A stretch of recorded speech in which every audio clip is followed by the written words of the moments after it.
thing had come up on the porch and actually reached through the window. He turned around and something grabbed a hold of him. I think to myself, this is how I'm going to die. But this was a day back in 1977, my very first real encounter with Bigfoot.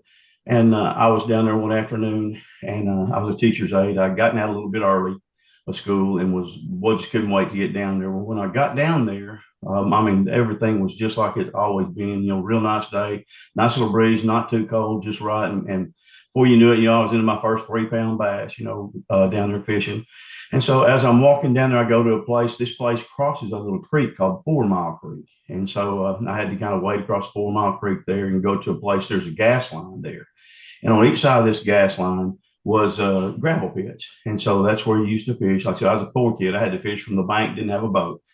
And so I would walk down this gas line here, and I'd hit one side to the other, and then catching fish. Well, then this day, like I said, was very, just like any other day, except for one thing. Once I was on that gas line, I began to smell something that was really bad. Now, Linda, that wasn't very uncommon, because there was a lot of roadkill down there. There were a lot of animals. There was a lot of coyotes and bobcats. And there's actually panthers down there. Well, I've seen a bear or two down there. And so it wasn't that strange to smell something that smelled, like a dead animal that was decaying.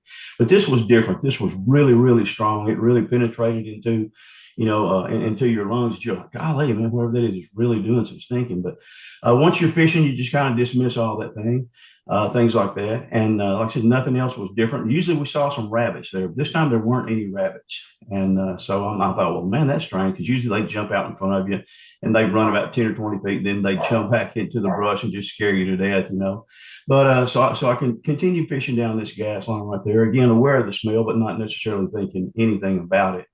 And so I come down to a place down there that we call the crossover there. And you cross this gas line to get to some of the gravel pits that were on the other side there.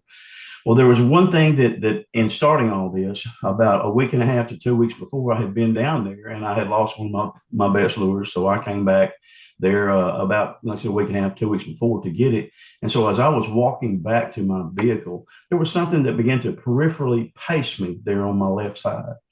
And as you're walking down this gas line, it's clear, and except for you have the grass there. So I'm walking down there and I noticed this stepping. Well, a lot of times it was birds, it was sparrows, things like that. And you're sitting there, you look over to see what it is, you don't pay it any attention.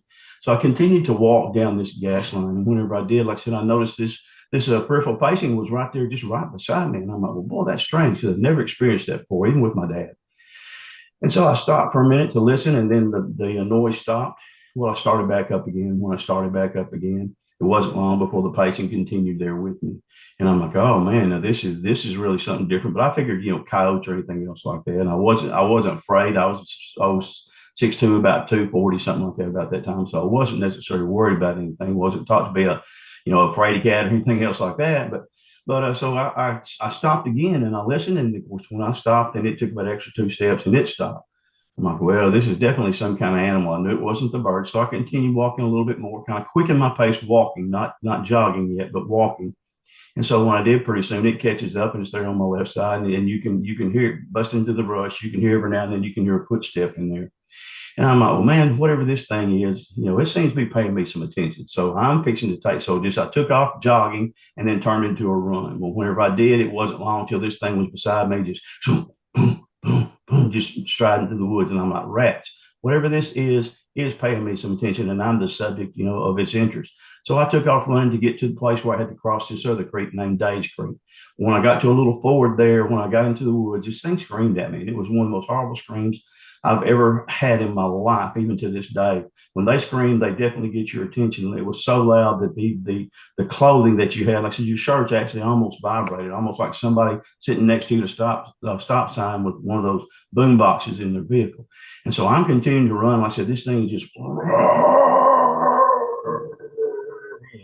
and I knew I was in trouble.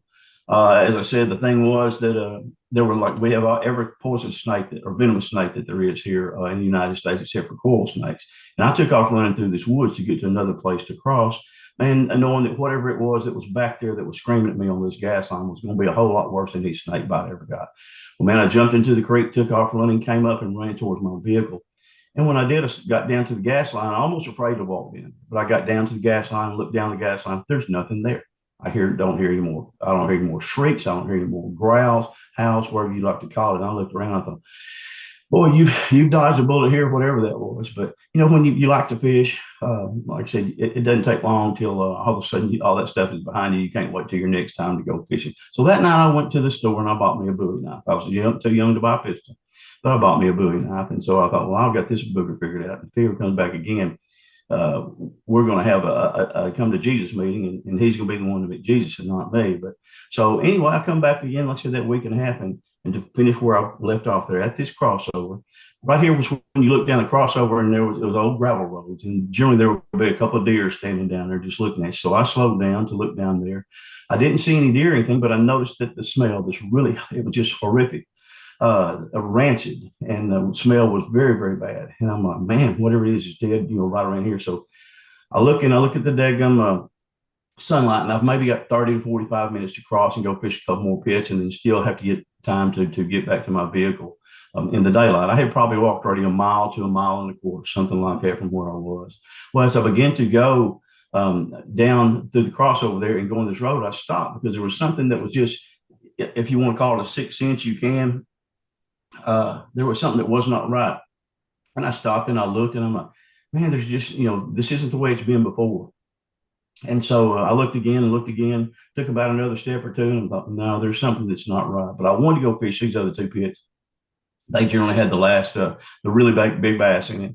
And so as I started on down there again, then I happened to notice there was a shadow on the left side of my road over there. And I had never noticed this shadow before, of course. I've been there several times. Unless you're at the same place at the same time, the shadows will cast themselves differently. And I kind of thought, oh, no. Then all of a sudden, this shadow begins to move.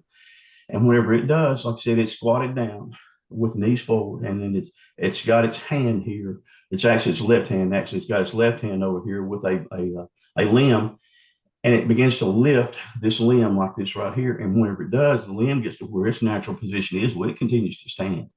And so whenever it does, I'm like, oh my gosh, what is this? And so when I see how black it is, it's covered in hair, and I see how black it is, and it begins to step out of this tree line over where it's eating on this limb right here, and it walks right into the middle of the road. And I'm like, oh my gosh! I thought, is that a bear? And like I said, there are bears down there, but I'd seen bears before down there, and I'd seen bears in the zoo, so I knew it wasn't a bear. I'm trying to find a pigeonhole to put this in, and there's not one. And I thought, well, rats, is that a sloth? There's not any sloths in Arkansas. And I knew I was too far back into the woods for anybody to be back there pranking me with a ghillie suit or a monster suit or anything else like that. When this thing walks out there, Linda, it just sits there and it begins to teeter just back and forth, just like this. And its eyes are staring at me, and they're just as black as coals. And he never takes his eyes off of me. And I'm like, oh my gosh, this is how I'm going to die. I'd never seen a Bigfoot before. I'd never seen the Fouke Monster before. Like I said, I actually was not even a believer until like 5 seconds before that right there. And I realized right then I was looking at the Fouke Monster. It didn't take me, it didn't take a rocket science to figure out what you're looking at, something you've never seen before. And so it sits there and it continues to teeter back and forth like this right here. And I think to myself, this is how I'm going to die. And I had several good thoughts in my mind there. I thought, Lord, please, get me out of this. If you don't help me, don't help him. Let them find my body, take care of my mom if something happens to me. So because I was the only one at home at the time. I only have one sister, and she'd already married and moved. So anyway, he walks back to this very same limb that he had been chewing on, and we call it skinning the cat. He pulled it down and put the leaves, the limb in his mouth, and skins all the leaves off there, and then starts to eat a little bit. Then he walks back out in front of me there on this gas line.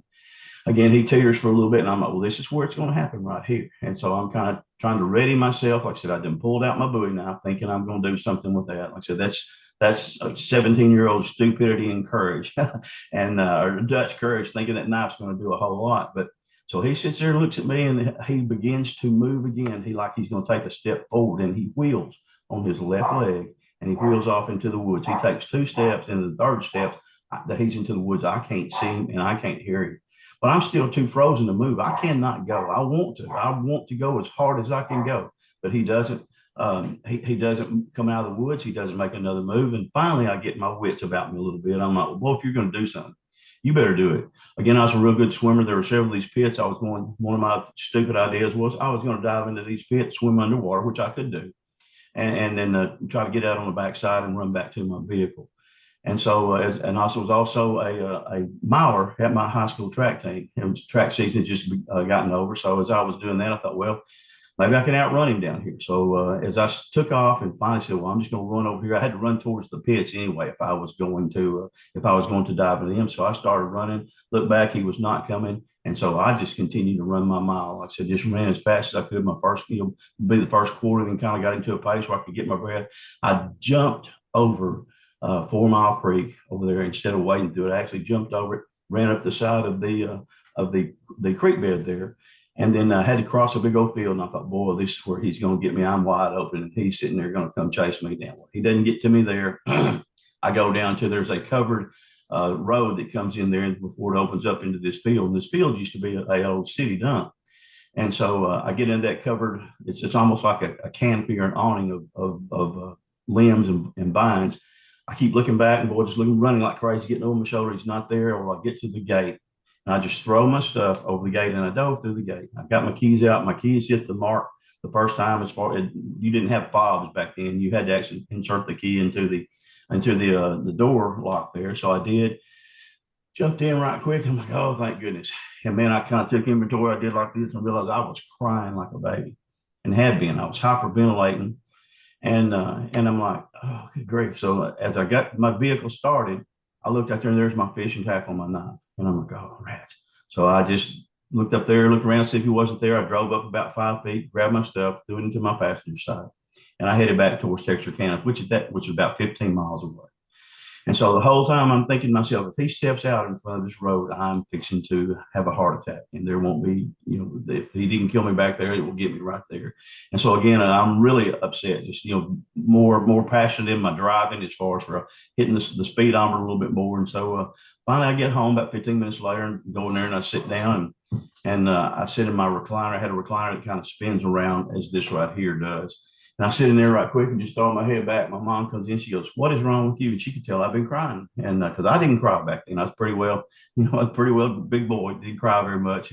And I said, "Mom, you're not going to believe me." And she goes, "What?" I said, "I saw the Fouke Monster."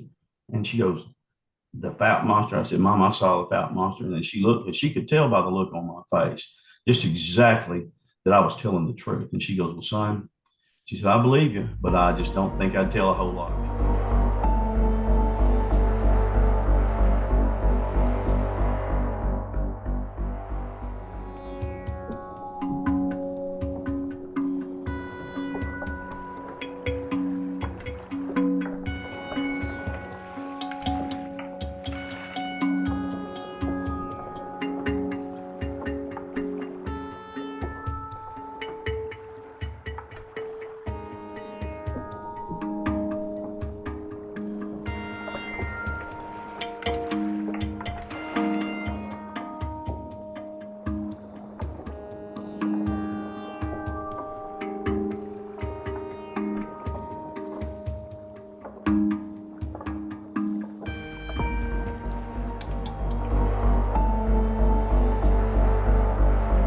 We bought the place back in 1983, and it was at the time it was a restaurant.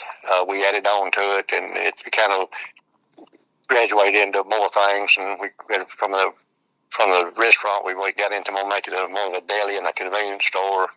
We've actually run it ourselves for the last, I think, around 15 years. That's when I went in and started. It was already named the Monster Mart, but there was nothing that would be anything to tourists to look at. And I said, "Look, we've got this thing here, and we got people coming by, and there's it's disappointing. I mean, it's disappointing to me that we've got a name up here, but we don't have anything for the people to see when they get here. Tourism picked up, and it doesn't reach the point now where all 50 states and about 35 foreign countries have been in there."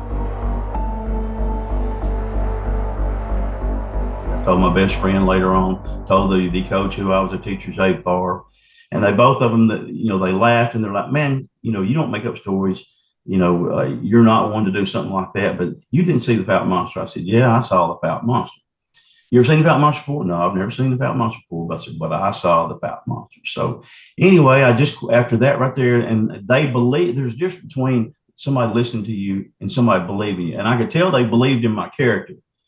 but they didn't believe what I had seen because it was just so far fetched. And at that time, the only Bigfoot that really the United States had was Patty back in 1967, the one with the Patterson-Gimlin film. Also back in 1958 with Jerry Crew. These were the only ones that were really popular. Of course, the sightings been going on down here that just been recorded from all the way back to 1906, different times. But really, in the early 70s, they found the track out there, and that hit the news. And I mean, after that, they started having sightings different places all around. About, I guess, 3.5, 4 miles north of Fouke, they had rented that house was on that property. It's right on the hill, and it was kind of one of the old houses that, it had the front porch all the way across it. They hadn't had an experience there that they had reported that the thing had come up on the porch and actually reached to the window. There's a broken window pane there by the couch, and it reached to that window and had the hairy arm and all that. And Ford, one of them was in there in the bathroom, and it come up to the window. I think he tried to reach to the window, and left him running with his pants down. I think it's kind of scary type deal for them. Anyway, he was actually had went into shock when he went out in the yard with the shotgun. When that thing, after it reached his hands to the window, after him and the other guy with him went out there and they thought they seen something out there and thought they seen it, and they shot a time or two. And then first thing he turned around and something grabbed a hold of him, and he took off running and just dove through that door. Just dove through that door, and he was kind of in shock. Everything they took him to the hospital and everything, and I think they said he was in shock. Something had happened. They left before anything else took place. They immediately packed up and left.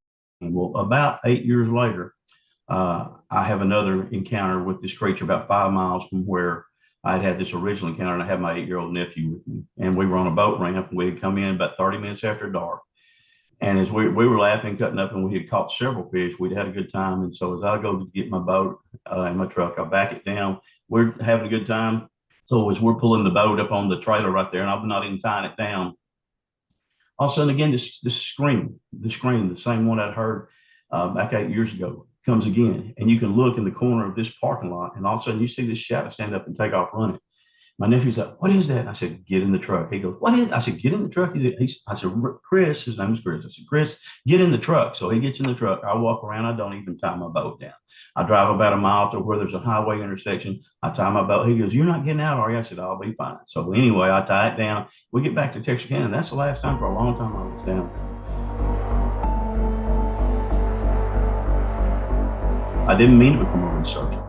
But I knew that if I was going to fish, and I'm going to fish if I'm going to breathe, and that I've done a lot of semi-professional bass fishing. Spent a lot of time doing that. I fed my family a lot with those kind of things. But if I was going to be down there and my territory and this thing's territory overlapped, then I needed to learn something about it, what kind of habits it had, if I could, because those kind of sightings that you have, they change your life. There wasn't any more innocence to the woods anymore, or even to this place that we call Mercer Bayou. There wasn't any more innocence to Mercer Bayou. All of a sudden, man, there's a quote specter back there that's going to be in the back of your mind all the time, and so it is. And so that's kind of how I got into it. And then I continued to study. I worked at UPS. I got a job at UPS. I began to, which is a great avenue for me to be able to talk to people. And I began to talk to people, and sometimes they'd laugh, everything else like that. And I'd say something like, "Boy, you guys live so far out in the woods that if Bigfoot's not back here, he ought to be ashamed of himself, or else it's because it's too far for him to walk." But I had one lady one day tell me, she says, "You think about that's true? Then you need to be back here about dark." And I kind of looked at her. Well, of course, I really got interested, and I said, "Well, I'm afraid of the dark." And she goes, "Well, you ought to be." So right then, I knew that there was other people having other encounters. And the encounters continued to pile up. Again, the Fouke Monster, again, was a creature that ran across the road. It came up to some people's house. It ran its hand through the window. It attacked one of the men that lived there. It had been seen since 1908 around the little community of Fouke, Arkansas. But it would have these on and off periods where it would, come towards town, and then you'd have some sightings and things like that. People report, and then it would go back out again. I'm getting at least 2 or 3 reports a year of either sighting or some good, good tracks. Maybe some years we may get 6, 7 different sightings or whatever, or tracks and stuff like that that shows some kind of evidence of some sort, And sounds, like they're getting a lot of reports on sounds.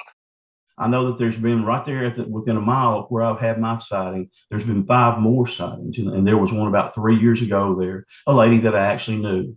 And she was the paper thrower down there. And so I happened to see her there at a place called Monster Mart in Fouke, Arkansas. And it's this man, Denny Roberts, who does a very good job of promoting the Fouke Monster and the history of Fouke and not letting this legend die, because it's too interesting not to, because other people besides myself are still having sightings.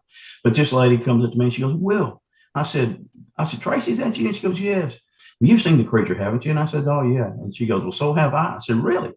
And she was a lady who I used to fish with her husband, and she'd never said anything about it. I said, well, when did you see that? She goes, last night. She goes, I'm the paper carrier here. And he nearly ran to the side of my vehicle.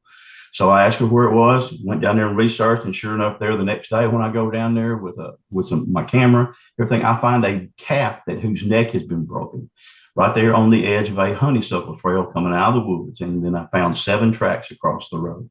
So it is still going on. Most of it has been within 8 to 10 miles of Fouke itself. I mean, it's pretty close in right there. That's more where your population is. You go back in the swamp area, there's not really no population back in there at all. Really.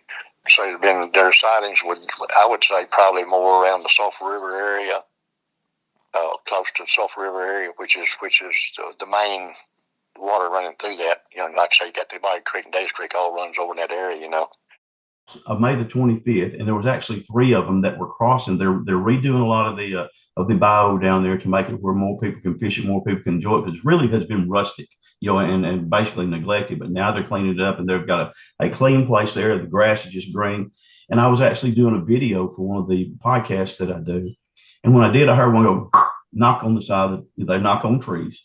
And so when they did, I'm sitting there and I'm shooting, have my camera up like this. I'm sitting there shooting, but I'm looking to the side to see if this thing is coming in wherever he is.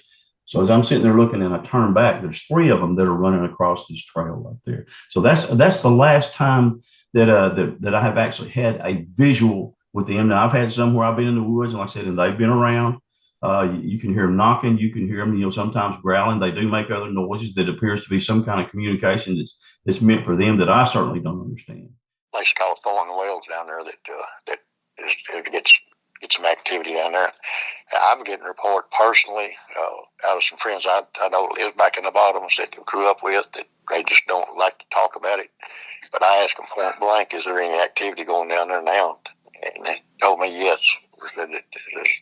There's quite a bit of activity goes on down there. And there was, I said, what are we talking about? 1 or 2 or 3? And he said, no, it's more than that. So I'm talking about,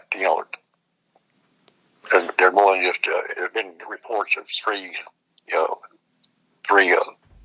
figures at one time.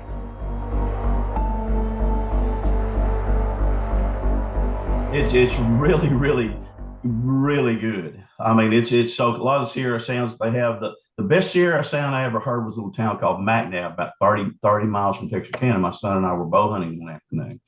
And as we were down there, I had found the previous weekend, I found the biggest, what I thought was a deer trail. I knew it was strange, but I picked up the smell, but I thought it was hogs, because I get on there and I check these different websites. And in this particular county, there hadn't been a single Bigfoot report. So I thought, well, that's just hogs down the road. And we have a lot of wild hogs. And so as we're down there, I've got my son in his stand, and we're there in that afternoon. And right at what you call twilight, probably the same time as what it would have been when I had my first sighting there, although this was in the fall when bow season was, and my first sighting was in the spring. And then all of a sudden we get, and then he stops, and then, well, I'm about probably 200 yards from my son, sitting in a food plot on the ground in a chair. He's in a what's called an ambusher stand, has about a 10-foot ladder that you climb up. And the thing could easily reach up there and get you if it wanted to. But all of a sudden, when I recognized that sound right there, I took off like a scalded dog to get up there. I kicked my chair back. I've got a crossbow. I've got a bolt held onto my crossbow.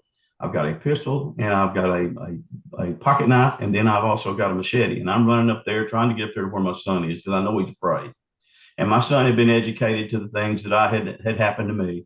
But I thought, well, maybe he just doesn't won't recognize that. So as I come around this curve, I slow down and I walk up semi nonchalantly, lying through my teeth, and said, "Son, well, it's getting kind of dark here. We probably need to go." And his first words are, and I think he was 13. He goes, "Dad, did you hear that?" And I said, "Yeah, I heard that." And he goes, "What is it?"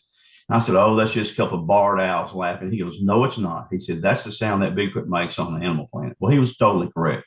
I wasn't going to break his trust by lying to him. I said, "Yeah, you are." I said, Yes, it was." And he said, "What are we going to do?" I said, "Well, you just come down." I said, "I'm going to throw my keys down here." And I said, "If something happens," I said, "I'll be fine. You just take the keys, go get in the truck. I've been teaching to drive." So anyway, I'm still standing there. We don't hear anything more. We don't even, but everything stops. Everything just, all the noise is gone. There's no noise in the woods. And that's a traditional hallmark and trademark of any Bigfoot sighting. All of a sudden, everything gets quiet, and so you're sitting there, and like I said, and the quote, "The silence is deafening," unquote. And so we're sitting there waiting. And sure enough, he comes down. We go back to the vehicle.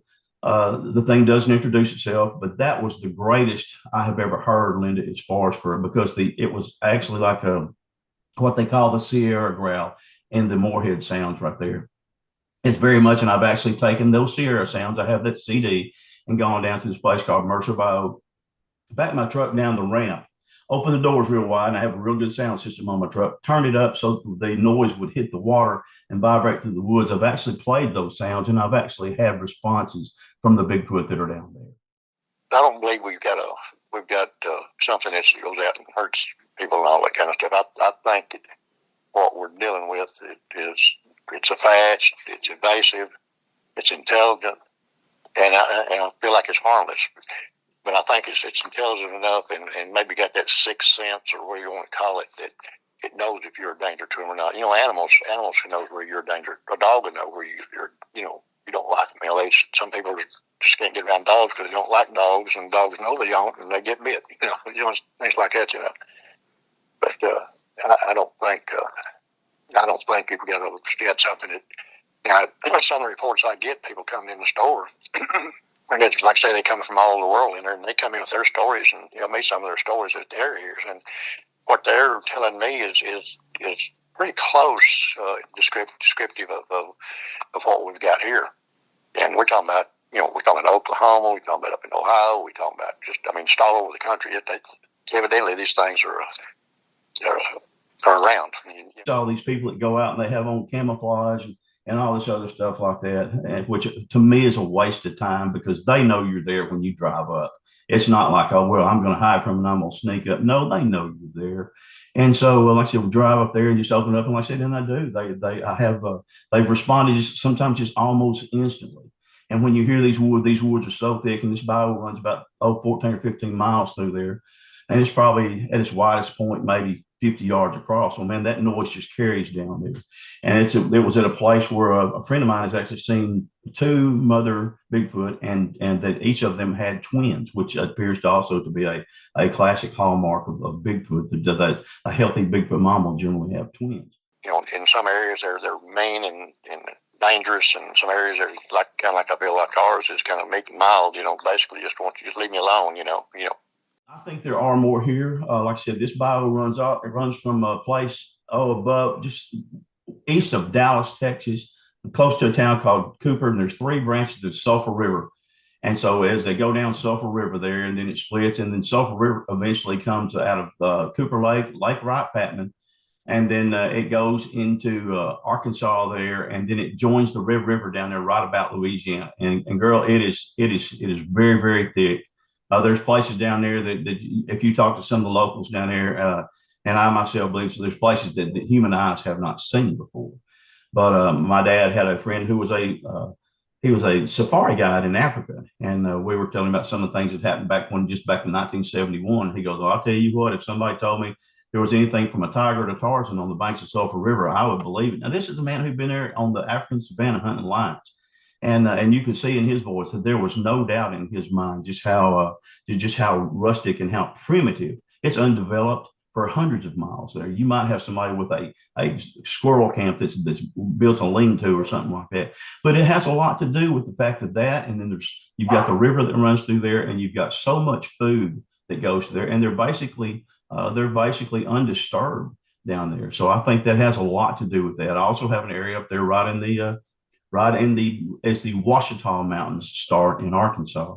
And that one is the very same way. There are so many Bigfoot up there. It's almost like a Bigfoot city as far as that goes. And I think it's because, again, you got probably miles and miles and miles before there's any houses. Somebody might occasionally go through there if they're lost, other than that. But they're through there, and then there's a lot of food in through there. The place in the Ouachitas probably has caves and things like that, but very, very thick. Sulphur River, you could hide an elephant in there, talking about the woods around Sulphur River, and it's just that true. So I think that's one reason that there's so many of them that are down there. I think it's been their home for years, and I just don't see them as ever leaving that area. Unless they clean out all the trees and anything else. But once they start clearing down there, the Bigfoot get really angry. I talked to a lady earlier this year. They were clearing some land off her, some trees off her land to sell for timber. And she said, let me tell you what, when we started doing this clearing, things changed. She said they began to howl every night, and they howled for several hours. Said we would find some tracks up there right on the peripheral edge of that where they were doing the cutting, but it really unnerved her. But they do. And then too, around here, your bow season starts in Arkansas. It starts about September. When these guys start coming on their four-wheelers and their side-by-sides, setting up their deer stands and stuff, you're going to find trees that are broken over these trails. You're going to find tracks. You're going to start hearing the growls. You're going to hear a bunch of different sounds that they'll make. And so it has a lot to do with that. And so that's why until they clear out all this timber, it's they're going to be there, I think, forever. And that's what it is. Ouachita. Ouachita is just a national forest up there. And then like a lot of tree farms and things. And so the cover is there for them. The food is there. They have a very varied diet. They'll go from anything from eating leaves to eating roadkill to eating, chasing down live animals. I just hope that they don't ever decide they're going to start eating semi-balding 63-year-old ex-UPS man, because I'm not going to have a real good view of that. You can hide. I mean, I've seen pictures where you could be looking right at the picture and not even see the thing. And some people, you can show it to them and they never can see it. But you get to looking real close and you can make out what's out there. But they're real good about blending in with that environment that's out there. And I think that probably has a lot of bearing on their sticking around in certain areas that they know they're safe for them. And if they've got families or whatever it is, it's safe for them to their families too. You know what I mean? But so far, like I said, they've been very. I've only had two that become aggressive. And it may have been a territory thing. It could have been a baby thing where they had, just had babies and things. But I think that's what it is. I think it's just the availability of cover, and they're better in their environment than what we are in their environment. Very, very, they know every tree, everything like that. And so that's one reason that I think they're there, and I think they'll stay there. There have been a lot of sightings. I talked to I met a man this year back in November. He was going down to check his cameras. First time I'd ever met him, I had a lady named Bigfoot Mary Bowling with me, and one of her friends. And so as we talked, this guy, very, very friendly man. And I said, well, what are you down there doing? He goes, well, I'm actually checking my cameras. I said, what are you checking for? He said, checking for the animals. I said, you talking about two-legged hairy animals or four-legged hairy animals? He just kind of laughed for a minute. He goes, well, he said, I've never got anything, for sure, definite. He said, but I've got some recordings. And so he's got a recording for me to listen to even right now that I haven't had a chance to get with him because he's been working. But he wasn't necessarily a believer, but he is now. We were hearing some, but we weren't seeing them. But the grass is up probably chest high, something like that. So to see where we were, it was very hard to see. But I told him, I said, Daniel, he's got a real good phone. He works for the government. It has a real good cell phone to it. And it has a real good camera with it also. And I said, man, take your camera. I said, just start taking some grid images, just going over about every 5 feet. So we did. And while we're sitting there then going over the grid images, there's one that's about 10.5 foot tall. I actually went back later in the week and actually measured where this thing was standing. And so it's standing there in this tree, and we're looking at, and he's done something I've never heard of. He was actually so prepared coming from Anchorage, Alaska, that he had a photographer lined up to send the images to. He also had a man named L.A. Marzulli. Marzulli he's a public speaker. He does a lot of stuff with the Nephilim and things like that, but also with some of these creatures. He's interested in Bigfoot. And so he sent these pictures instantly to both of those guys. And so instantly, they come back, man, this is real. Yes, it's real. We're standing here looking at it, So anyway, that's probably the best picture, like I said, but I did go back, and you can see on this picture of that 10.5 footer, you can see a hand right in the middle of his chest. So I think there's probably a baby wrapped around it, maybe with that hand like that. Then also you'll see a picture of a small one there. And we have them named. I have a research partner there, several good research partners. We have a research partner named Stephen Hill, and we go down there, and so we kind of got them named. And so we have one that's about 9 foot, and he's big and brown. We call him Brownie. Well, he had jumped across the trail, barely got his picture, just close enough, lucky to get his picture. I sent that to you. You'll see him standing on the right hand side, but you'll see his back is it makes two of Arnold Schwarzenegger, and he's about 9 foot tall, about 900 pounds. And so my wife goes with me and Stephen one day to recheck our cameras. And so while we're checking cameras, she's got her regular, a real nice camera, that you would use to take pictures at family gatherings, everything else. So she's down there. I see her raise her camera and take one picture. And so then she walks back. We leave. On the way home, she's like, "What is this?" And I said, "What are you talking about?" She goes, "Right here, look." So I pulled over. And when I did, and I just died laughing. I said, "Cindy," I said, "You want the good news? You want the better news?" And she goes, "Well, give me the good news." I said, "Well, you got a Mama Bigfoot right there." And she goes, "A Mama Bigfoot?" I said, "Yeah." She goes, "What's the better news?" I said, "She's got two babies there. One of them is at each knee. So you're going to see a picture of one of them right there. You're going to see the little thing has his little three-fingered hand sticking down like that. You're going to see the eyes. You're going to see the nose. He's sitting there looking. I mean, just perfect picture." So that's actually a picture. And then, like I said, if I were to enlarge that, you could go back and see Mama and the other baby. The other baby is a little bit more into the woods hiding, but they have this great need to hide. But my wife has got this maternal instinct, I guess, that where when she goes down there, they tend to gravitate to her. And I think one of the reasons that I've had the amount of sightings I have, besides the work and preparation that I do, because it's not an easy hobby. It costs you a lot of money, it costs you a lot of time, but it's because I think certain people are conduits. I go down there and I go on. And everybody's, "Oh, you don't want to take a gun down there?" Well, I've had guns down there several times. Never pointed a gun at them, but I've had them with me. I think they realize whether you intend to hurt them. Not that they can read minds or anything. Some people say they can. Haven't experienced that yet, but they tend to realize your either your body motions or anything else like that you're not going to hurt them. So I've had the guns with me there, but they have never, except for two I had that I think were rogues during the spring. Never had them where they have gotten aggressive with them. But she was actually able to get that picture that day. And then she went back another day and then got another picture of a mama with a baby. There's only one baby standing there, but they're standing there leaning out behind a tree, and you can see those pictures very, very well. So that's a lot of the evidence that I have. I've also got a picture of a Bigfoot that's biting my camera. I sent that to you. And I kept noticing that every time I would set my camera, we don't tie them down, Linda. What we do, we put them in brush piles. And when we put them in brush piles, we stick them back about a good foot. We clear it away so that the wind, when it goes to blowing, doesn't blow the leaves. So you've got 1,000 pictures of a weed going back and forth like this right here. So we put them in there. And I kept noticing that when we go back to change the card in this camera, it was moved in a different direction. So I started just taking a stick and jabbing in there perfectly with where the lens was. And then right here was where the camera was leaning. And I would go back and I said, I told my partner, I said, "This Bigfoot's been picking up my camera." I said, "It's back in the same place, but it's not in the same direction it was." So sure enough, we pulled out the card and it has a picture there, and we couldn't really make out what it was because I guess he had it sideways rather than being up and down like this right here. He has it sideways. And so we're trying to figure out what it is. Can't figure out what it is. And so we had it on my wife's iPad. So finally one day I was in there and I put her iPad in there and I went into the bathroom where we could get some good, no light at all, just from the camera, and took a picture. Well, I had it sitting just right. And whenever I did, you're going to see a picture of this camera that's inside this Bigfoot's mouth. He's got it up there. You can see his nose being twisted like that, trying to get the whole thing in his mouth. You're going to see 4 teeth right here. Then you're going to see his face. And then you're going to see it's a canine, but it's not long like a daggum baboon's tooth is. It's just a little bit longer than his other teeth. And then you can see the rest of it right there. Like I said, you can see the face. And so to actually have that picture right there which should be actually all the proof that anybody would need, because the tooth pattern, now I'm not saying it is, the tooth pattern is the very same as an ape, as a gorilla. Now, whether it is or not, I don't know. I don't know what Bigfoot is, but I do know this much. If it's not Bigfoot, then there is an actual ape in North America.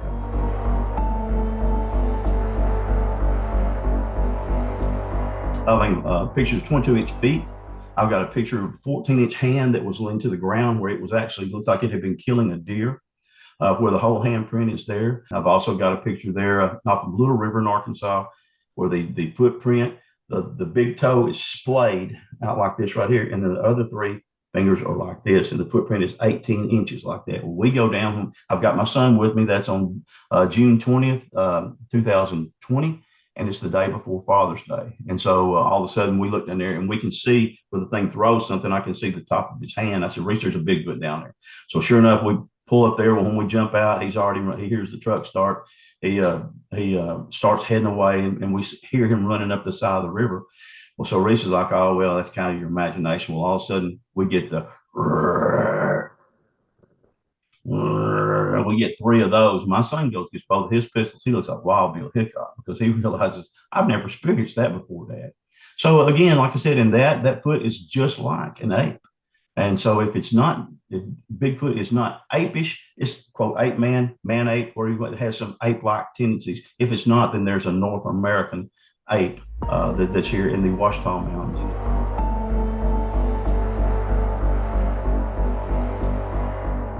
They think Bigfoot all look alike. They think they all have the big cone heads. They don't. There's some that have the round heads.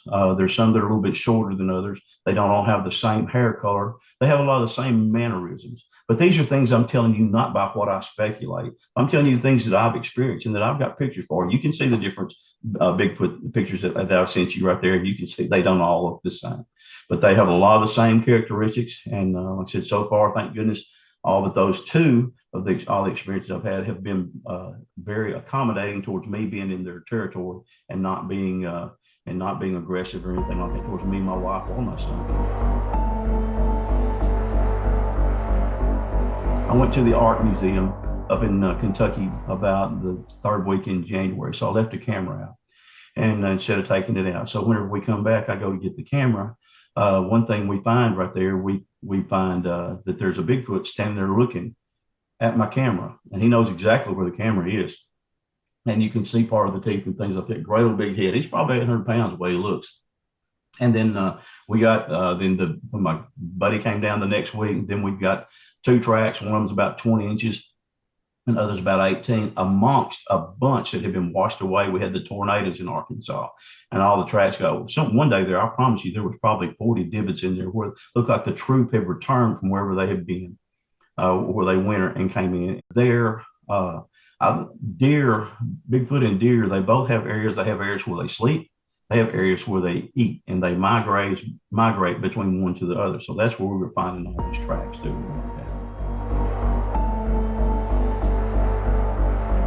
We have found some tree structures that ought to be in museums of modern art. The way there's so much intelligence that is in the design of those things, and some of the logs and the trees they use. I used to be a power lifter, so did my son. He and I would both have to get on our shoulders to even and squat these packages to lift the logs to maneuver them around.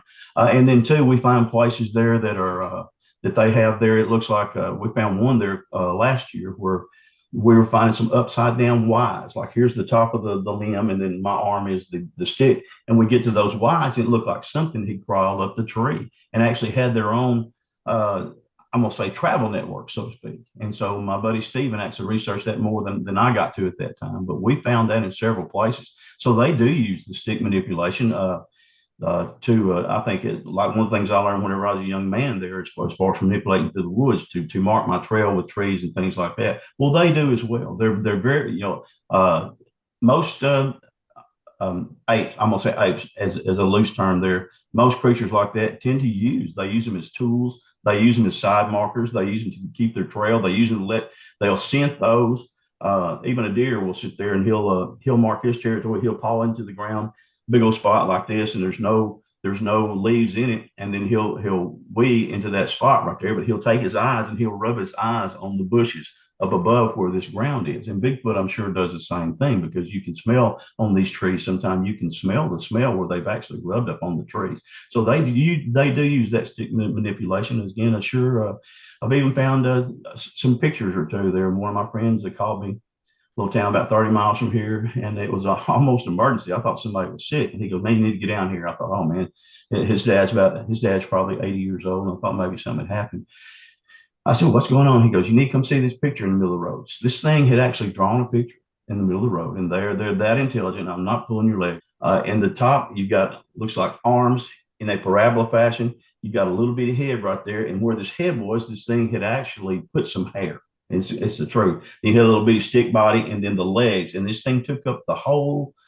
This is country road there. It's about a lane and a half compared to what a city street would be, but it took up the whole thing. It was made out of some kind of, I don't want to say bile, but it evidently was some kind of body fluid or something like that. Because I actually took and rubbed it in my hands. It wasn't chalk. It wasn't shoe polish. It wasn't paint. It had a certain smell to it like that. And I've actually sent it to some other people that I trust, and they have sent me back other pictures that they have found as well like that. So again, that's something else that they do. They're really, really, really intelligent. And again, I think a lot of it that they do is through the sticks and the manipulation of the trees. Like I said, that tree knock, like I told you a while ago, I've had a jillion tree knocks when you've been out there in the woods and all of a sudden, just that loud. And then you're like, oh my gosh, and so you start looking around, and we've gotten several of those recorded that way. But very, very, it's a very, very real a trait that the Bigfoot use in order to communicate with each other. And maybe they're trying to communicate with me, and I'm just too thick headed to get it. But I know they're communicating with each other. So, hey, Will's here in the woods, thought I might let you know. And then sometimes you'll hear the knock coming from behind, from a return knock there. So very, very real. Well, I tell you, Linda, like I said, I haven't experienced that yet, but I don't criticize what other people say they have experienced. And I learned that back in 1977 when I had my first Bigfoot encounter, because I did not believe in the Fouke Monster. Did not believe it was true. I thought maybe Arkansas. A lot of people like to joke that we just got our first pair of shoes, just got our teeth fixed, and we're all still making our own moonshine. And that's not true. So the people that used to joke and kid like that, but I'm telling you, because they had experienced that and I didn't dismiss it, but I didn't really leave it to be a possibility until I walked up on this one. And then I realized just because I haven't experienced it, it doesn't mean that somebody's lying if they're not telling you the truth. And if I do, I'll be the first one to tell. Now what I have experienced what's called infrasound, and elephants have it, tigers have it. They can actually manipulate some of your body functions there, and they can actually make you where you lose control of your kidneys. It can make you where your backbone back through there will just start tingling almost to the point of a fire. My buddy Stephen Hill, the researcher, what we call, he and I short term zap it instead of the infrasound, but they actually zapped him and he was sick. He had to go to the hospital. They had a injection of adrenaline fixed to put into his heart because it had messed up his heart rate. So they can do these things. I don't know if it's when they get scared. I know they can also, the smell that we've talked about, they can manipulate that smell. They've showed me several times that they can manipulate that smell, kind of like a skunk does, as kind of a way to intimidate you or get them away. One of my best friends, actually, and as I said, and he knows that I haven't experienced that, but he got this picture down there, and it appears to be like what some people might call a portal.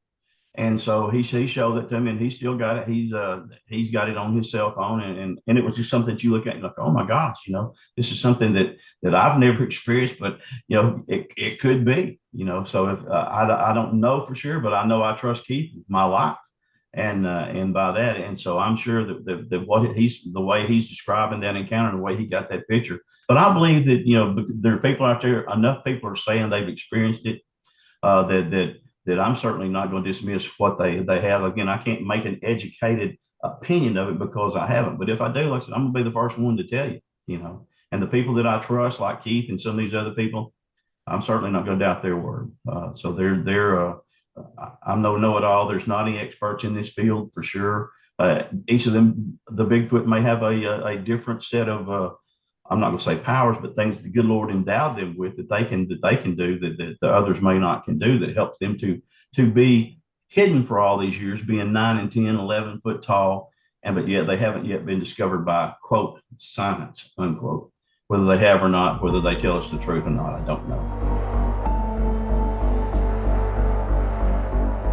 The first thing I would give them, Linda, would be there's right now we have a lot of printed material there. There's several people that have Bigfoot websites, so to speak, and they list a sightings report, or they'll list a ledger of a place where the things have been seen. The first thing I would do is because they're as you said earlier, sometimes they're everywhere, sometimes they're not. But I would try to find somewhere close to where I live. that I could go and do my own research and have an encounter right there. I would study that area. I'd study what the people had found. I would spend the time there. There's no substitute for boots on the ground. You can learn anything, but whenever you get in the woods, you experience things that that you're going to not the other people are not going to experience. So that's one of those things. So I would be the first thing to do be find new. I had an area where Bigfoot was. The second thing that I would do is I would make sure I had good equipment. In my opinion, and in my experience, Bigfoot doesn't care if you got a gun, but if you got a spotlight, it don't like the spotlight. And so it's that's another thing. I would make sure I had a good spotlight. I would actually have a sidearm with me because of the not just the other creatures that are in the woods that will hurt you. If besides Bigfoot, the deal on the Fouke Monster had actually attacked the man that lived in the house, and he put on evidently the greatest fight that's ever been because he got away from it. But I would have a sidearm for all the other animals that are out there that could hurt you, and also some of the people that are out there that aren't, that aren't on the up and up, that may want to, try to mess with you. So I would have that right there. I would have a good compass. I would try to have some kind of map of that area right there, and I would be sure I let somebody know where I was going or where I thought I was going. And you get those right there, and then Bigfoot is active. They've actually started in January here. I actually believe that they start having their babies. I don't know, but from the size of the infants I've seen, I think they start having their babies in maybe December. And so, because of the size, we're seeing some that are already starting to grow. But I would go in there starting in actually February gets good. March and April are outstanding. If the Bigfoot are not having their babies, the deer are having their babies, and that's easy food for them. Most everything that has the spring fever and things like that right there. And then I would also starting at the end of September and October, November, those months right there, Bigfoot is most aggressive, or not aggressive, most active. I'm sorry, most active, and that's when you would find some. It's have your chances of doing that as well. So that would be some of the things that I would do first. Like I said, have good equipment and try to find you a good research partner. I trust my buddies with everything with my life actually, and when my wife and my son is down as well as their lives. I trust everything that they do. They do me as well, and we're not going to try to hide secrets from each other. That if we get pictures, it's community property between those guys and I. So it's not just this is me. I'm the world's great Bigfoot hunter. Fooey on that. We put everything together and we put our minds together. And these men are good outdoorsmen, and what they have, they'll be truthful with you. So find you a good research partner, and that means a whole lot. Once you start doing that right there, I think anybody's going to see their knowledge really start to grow and increase. And but whenever it does, and some of these pieces of the puzzle just start fitting together, you're like, oh my gosh, I read about this, and then here it is right here happening to me. So very, very I think that's really good advice to do. Start out with those things right there, and then don't substitute anything for boots on the ground, and don't believe everything you see on TV. A lot of these people are, I'm not going. I don't criticize other researchers, but some of the stuff I see on some of these videos these people put out there as being Bigfoot is nothing but a man in a suit, and those suits are available anywhere that you can rent Halloween costumes. And I'm a big man. I'm six, probably 6'1" right now. Shrunk some with old age. They're about 265, 270. But to get somebody to fit in these suits, they would have to be tailor made. So they're just going to hang off of them, kind of like the Patterson Gimlin film. You look at that and you see how tightly that animal's skin is. You see muscles moving. Then you see some of these other people are putting out there, and the legs flapping, the arms flapping. There you can't see their hands. So don't believe everything you see on TV. Don't necessarily dismiss it, but just kind of put it in the back until you've had it proven. The first thing that I would do is I would try to make eye contact. Eye contact is a big thing with animals. I would try to make eye contact. I wouldn't try to show any fear. A lot of animals can smell fear. I don't know how that works, but I'm sure our bodies put off a pheromone. They can smell fear. I would try not to show any fear. I would stand my ground. If I had a weapon, I would put my hand on it. I certainly wouldn't pull it, but I would sit in there. I would do that right there, and I would try to let them know with my body language. They're great at posturing with you as far as their body language and stuff, and try to let them know with my body language, I'm not gonna try to hurt you. And then I would try to if I could, I would try to start backing away. If it wasn't helping, I would start backing away. Never don't turn and run, but just start backing away and keep looking at them. And then you hope that worse doesn't come to worse. There's been one or two people that I've talked to that said they've actually shot at Bigfoot, and Bigfoot became aggressive. And then I had the one encounter there when I had my pit bull with me. It became aggressive with me. Had my wife and my son with me one night, and those two they became aggressive. But I think it was during the spring when they were the Bigfoots were trying to establish their own troops and things like that. And they just and when you have females down there, Linda, you're gonna have more of a chance as a Bigfoot researcher of seeing a Bigfoot. They are very much attracted to females. And so on that right there, and when my wife goes, and she understands that, and so there's certain things that she will help advise if I take other ladies with me that not to come down if there's certain things that are happening to you anatomically or physically. And also, and I'm trying to be very tactful in this. The 28-day visit. If you got that, my wife will tell you right quick, do not come because that does affect them. And so, in doing that right there, but like I said, you want to sit there and establish your presence. Like I'm not here to hurt you, but then I'm not going to run. And so that makes a difference. I've talked. A friend of mine had some boys that live about 2 miles from him. They got one 2 years ago, and there was a female and a male. Well, they turned around and started running. Nothing chased them for a little bit. Then all of a sudden, here comes the male chasing. Well, the male could have caught him at any time he wanted to. Anytime these things chase you, they can catch you. You're not, you're not Usain Bolt where you run the fastest 100 meter in the world, although you think you are. But they can catch you if they want to. But just that presence right there, I think if you get out of their territory, a lot of these aggressive encounters are territory. I've been very lucky that when they even had the infants down there with us, that they did not become aggressive as such. We had one 3 weeks ago when my friend Daniel Becker came down from Alaska. And so we were down there and we were seeing some baby footprints and we knew they were there. We could hear some of them in the bushes moving around. You could actually hear the quote chatter, if you want to call it chatter. Well, then all of a sudden, Mama just lets us again, hits us with about a 4 second blast, and he just stops, and so do I.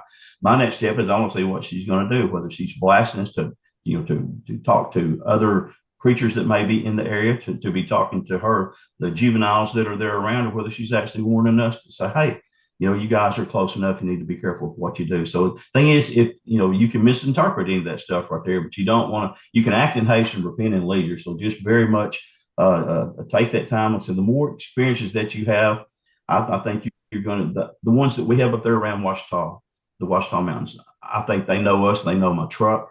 They know Steven's truck. I have one that was a couple of years ago. Every time I would leave, she would come up and she would stand where I had parked. And Steven actually got her footprints there between my footprints. And so, and she's got a great old Bigfoot, very, very heavy animal. They get to where they know you.